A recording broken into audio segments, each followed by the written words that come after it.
You're next for 5 minutes. Thanks very much, Cathaoirleach. And I'd like to take the opportunity to welcome the Minister back to the House, because I believe that the Water Services Bill, as I have said for some time, is one of the most significant and strategic and substantial pieces of legislation that this House and that the Dáil is going to deal with in its current term. I think it's every bit as important as any of the financial matters and any of the financial bills that we're going to deal with. And yesterday, An Bord Pleanála saw fit to grant planning permission to the next phase of the expansion and development at Intel. One of the key considerations and one of the key factors in granting that permission was the safety and security and sustainability of a supply, a reliable supply of water. Intel and other institutions and other factories and plants like Intel use thousands of litres of water on a daily and weekly basis. And this now is part of the strategic planning of international companies where we're competing with the likes of Scotland or the likes of Israel for this kind of investment and this kind of job creation. Intel, in fact, as part of their planning conditions, have agreed to pay Kildare County Council a significant sum of €21 million for the supply of water. To date, Intel have invested €7.5 billion in the installation at Leixlip, which currently employs 4,500 people. That is what we're talking about here. That is the kind of thing we're talking about here when we're talking about water supply. 30 years ago, Minister, over 30 years ago, a young man appeared on the Late Late Show, and everyone thought that the idea he proposed was crazy. Jeff Reid proposed to sell water to people in bottles, and they thought at the time that it was laughingstock. And of course, we're talking about the founder of Ballygown, who was before his time, and as they say, the rest, if you like, is history.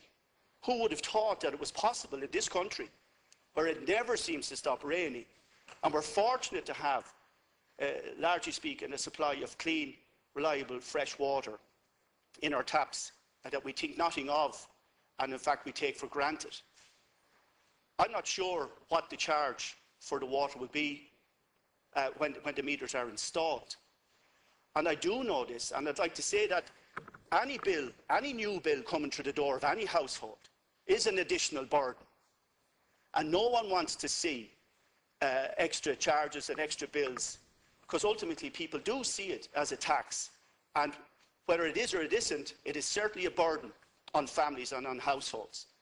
But I do think, as other speakers have said, most reasonable people would say that it wouldn't be unfair or inequitable to pay perhaps, let me suggest, €1 a day to be sure of a supply of sustainable, clean and fresh water for all the household needs.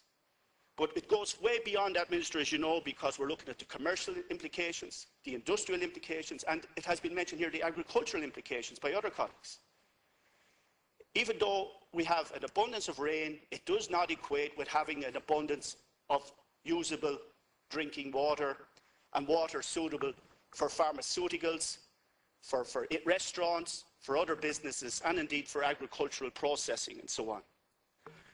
I want to take the opportunity to remind you, Minister, as I have in the past, that it's 1940 since we built Paul Vuka reservoir to supply the city of Dublin. And even though construction started in 1940, it was 1947 before a single drop of water became available to the city from that development. That's the kind of lead-in time we're looking at. And with no disrespect to anyone, I think we're putting the cart before the horse a little, talking about charging for water, putting in meters, and talking about developing the water infrastructure, when we haven't gone and built the necessary reservoirs and infrastructure to put in place to make sure we have the water to supply.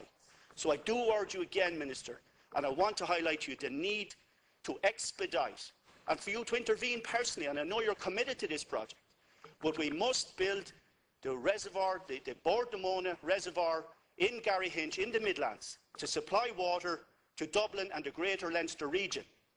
I would not countenance for a second supporting a proposal that would be ecologically or environmentally unsound or unsafe. I would in fact vehemently oppose such a suggestion. I am certain, however, with the available data and the available evidence to date, that it is possible, safe and secure and sustainable, economically, ecologically and environmentally, to abstract water from the Shannon Basin at the rate of between 2 and 4% on the flood to supply water to the greater Leinster region. And indeed, I'd like to remind the House that the Shannon is in flood 80% of the year. But we are, Cathaoirleach, have I a minute or what? Your time is up. The time is up, okay. Well, I'll draw to a conclusion because I know the Minister has to leave and we are resuming on Thursday. Stop you on your floor. Very good. I will finish up. I will finish up, Cathaoirleach. But I just want to take up one point. I mean, people are saying that they support the establishment of Irish Water, but they're not sure if now is the time. That they support water metering, but they're not sure if now is the time to charge for it. The right time to do this would have been 20 years ago.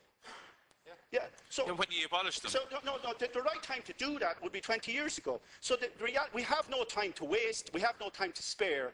And it shouldn't take the Troika to tell us to do what is right. We're 50 years behind the rest of Europe on this. And it's high time we proceeded with this, Minister. I commend you for your work in this legislation, but I do suggest to you, with respect, that we have to tie in tandem, the infrastructural investment in the provision of safe, clean supply of sustainable water. Thank you, Minister.